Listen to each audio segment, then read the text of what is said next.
السلام علیکم ورحمۃ اللہ وبرکاتہ۔ ناظرین، استقبال ہے آپ کا صوفی آفیشیل یوٹیوب چینل میں آپ کا میزبان مفتی محمد شعیب صوفی اشرفی رسول پوری۔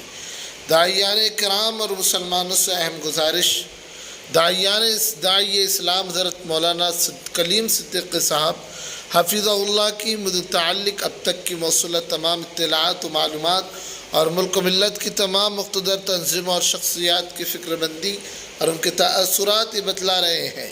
کہ داعی اسلام ملت اسلامیہ کی آنکھوں کا تارا اور ان کے دلوں کی دھڑکن ہے، جن کی توہین آمیز گرفتاری پر پوری ملت کے ضمیر کو گہرا صدمہ پہنچا ہے،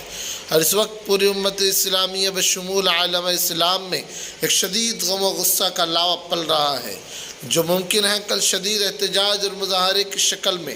پھوٹ پڑے، جیسا کہ آج چند شہروں میں اس طرح کے واقعات پیش آئے ہیں۔ اس لیے پیش بندی کی خاطر چند رہنما اصول پیش خدمت ہے۔ اس سلسلے میں سب سے پہلی بات یہ ہے کہ بھارت میں مسلم عوامی احتجاج کی تاریخ یہ بتاتی ہے کہ اس میں کچھ تو مسلم جذباتی عنصر کے سبب اور کچھ مخالف پارٹی کے سماج دشمن عناصر کی منصوبہ بند درازندی کے سبب یہ احتجاجات مشتعل ہو کر ہندو بنام مسلم یا مسلم بنام پولیس و انتظامیہ کی ایک فسادی شکل اختیار کر لیتے ہیں، جس سے پولیس مجبوراً پوری فیاضی کے ساتھ لاٹھی چارج کرتی ہے اور پھر سرکاری سمپتی کو نقصان پہنچانے کے آروپ میں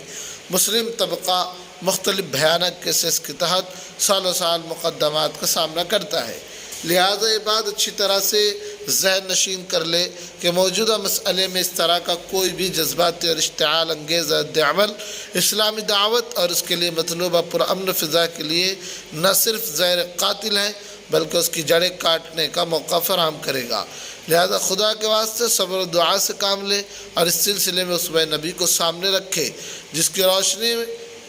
کی روشنی ہمیں یہ بتاتی ہے کہ رسول اور اصحاب رسول نے ہمیشہ پرامن دعوتی فضا کو برقرار رکھنے کے لیے اپنے جذبات سے لے کر اپنی جان ہی نہیں بلکہ ہر چیز کی قربانی دی ہے، بلکہ صلح حدیبیہ کے موقع پر دعوتی مصلیحت کی خاطر انتہائی تذلیل آمیز صلح بھی گوارا کی ہیں، جسے حق تعالی شانہ نے قرآن میں کھلی ہوئی فتح سے تعبیر کیا اور بعد کے وقت نے اسے کھلی ہوئی فتح بھی ثابت کیا۔ تاہم اگر کسی جگہ کی صورتحال احتجاج کی طرف دھکیل ہی دے تو چاہیے کہ آپ کا احتجاج بھی پورا دعوتی بامقصد اور پرامن ہو۔ مثلا اس میں صرف اور صرف سوجھ بوجھ رکھنے والے مخصوص حضرات ہی کو شریک کیا جائے، ہر قسم کی نعرہ بازی خصوصاً اسلامی سلوگن سے پرہیز کیا جائے، برادران وطن کے انصاف پسند لوگوں کو شریک کیا جائے، دستور و سنویدھان کے تحفظ اور اس کے بچاؤ کی دہائی دی جائے۔ مثلا آپ کے پلے کارڈز پر اس طرح کے سلوگن لکھے ہوئے ہوں جو آپ کی اسکرین پر چل رہے ہیں، اسی پر اکتفا کرتے ہیں۔ ہمیں اپنی دعاؤں میں یاد رکھیے۔ چلتے السلام علیکم ورحمۃ اللہ وبرکاتہ۔